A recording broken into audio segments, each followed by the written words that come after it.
接住落嚟，我哋首先邀請下一位嘅頒獎嘉賓，熱烈掌聲有請環境及自然保育基金委員會主席鄭錦中博士移步嚟到台上，為我哋頒發香港環境卓越大獎銀獎，掌聲歡迎鄭主席。首先，我哋要頒發嘅獎項有酒店及康樂會所銀獎。今年我哋有2間嘅得獎機構，首先有香港康德斯酒店。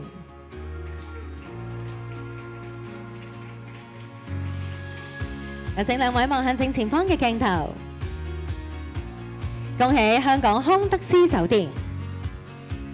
接住落嚟，同樣獲得酒店及康樂會所銀獎嘅有 Ladies Recreation Club。Congratulations！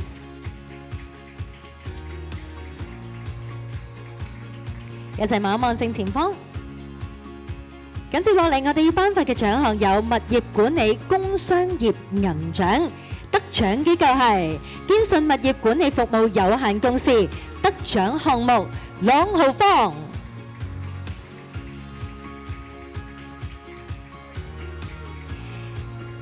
恭喜堅信物業管理服務有限公司繼續頒發物業管理住宅銀獎，今年同樣有2間嘅得獎機構，我哋首先有請高偉物業管理有限公司，得獎項目匯景花園。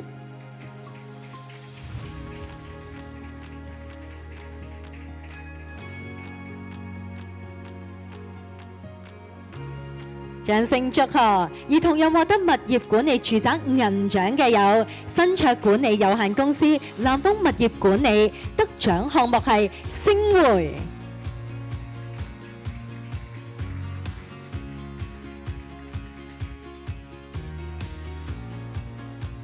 恭喜晒！接住落嚟，我哋要頒發嘅獎項有餐飲業嘅銀獎，恭喜大家樂集團有限公司，得獎項目大家樂。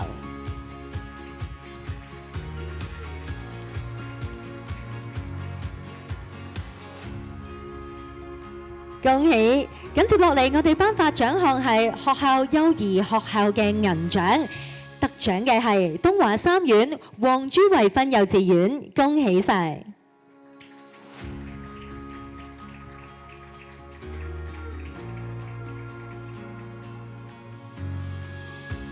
繼續頒發學校中學銀獎，得獎學校樂善堂梁球居書院，恭喜晒！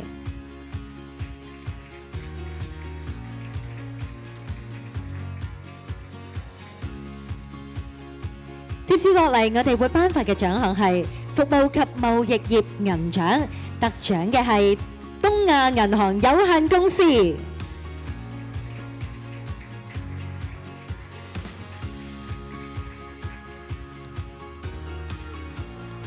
恭喜晒！緊接落嚟，我要頒發商鋪及零售業銀獎，恭喜日本命力健康食品有限公司。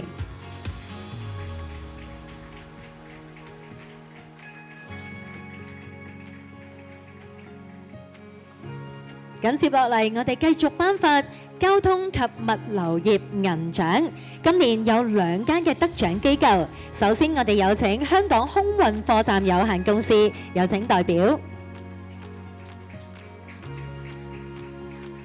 有請兩位望向正前方嘅鏡頭。而同樣獲得交通及物流業銀獎，有請大家以掌聲歡迎香港機場地勤服務有限公司。有請代表。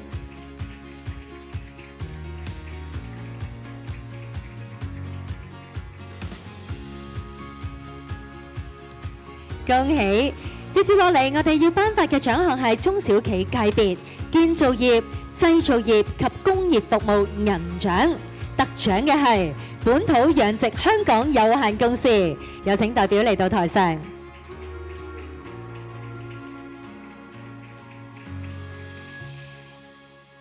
恭喜晒！我哋望下前方，冇錯。而接住落嚟，我哋要頒發嘅獎項係中小企界別環保產業銀獎，得獎嘅係恒瑞有限公司。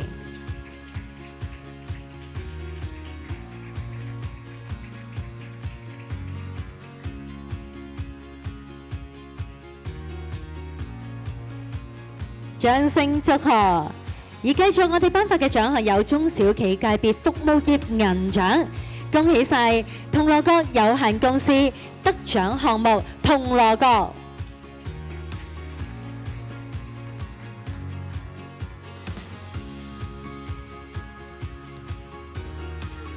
繼續頒發中小企界別商鋪及零售業銀獎，今年有2間嘅得獎機構。首先有百匯林國際集團有限公司得獎項目百匯林。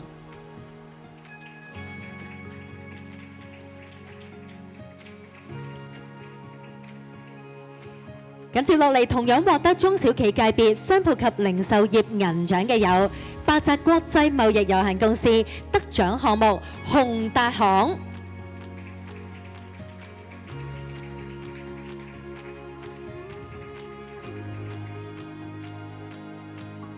緊接落嚟，我哋繼續頒發中小企界別貿易業銀獎，今年有2間嘅得獎機構。首先有萬信環球企業有限公司。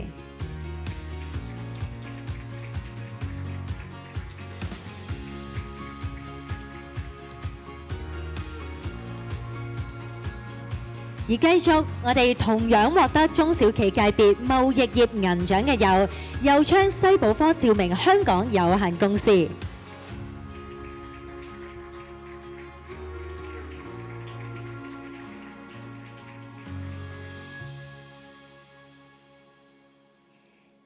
掌聲祝賀！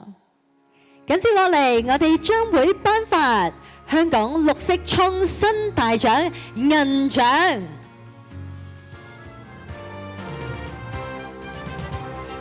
香港綠色創新大獎銀獎得獎嘅係香港理工大學，得獎項目可持續高強輕質混凝土重塑模塊化建築的未來。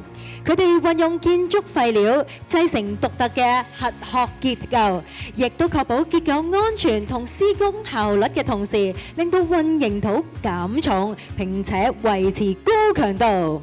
呢個時候，我哋再次以最熱烈嘅掌聲感謝鄭主席為我哋頒發獎項，有請鄭主席先移步就座。與此同時，亦都邀請大家一齊睇睇香港綠色創新大獎銀獎得獎機構嘅分享短片。隨住近年香港積極運用模塊化建築，我哋觀察到一項核心嘅挑戰，就係傳統混凝土組件實在過於笨重，喺運輸同吊運效率上有好大嘅限制。較重嘅組件亦增加咗材料嘅消耗同埋能源使用。因此，我哋呢項研究係確保結構安全同施工效率嘅同時，令混凝土減重維持高強度，以實現更節能、更低碳嘅建築發展模式，推動模塊化建築項目嘅可持續性。我哋運用建築廢料造成獨特嘅核殼結構，中空嘅分子結構既輕巧又堅韌。採用呢種結構嘅輕質混凝土，喺強度不變嘅情況下，重量可較傳統方案降低1/4。材料既生產嘅過程都係負碳嘅，透過以二氧化碳作為發泡氣體，製造泡沫混凝土，並喺養護過程中將工廠排放嘅二氧化碳鎖咗喺混凝土裏面，真正做到轉廢為材。呢項技術已經成功落地，應用咗喺元朗丹桂村嘅地盤辦公室項目上面，獲得香港綠色創新大獎，係對香港本地大學科研嘅肯定，證明我哋有能力將科研轉化為實際嘅綠色建築方案，為邁向碳中和奠下重要基礎。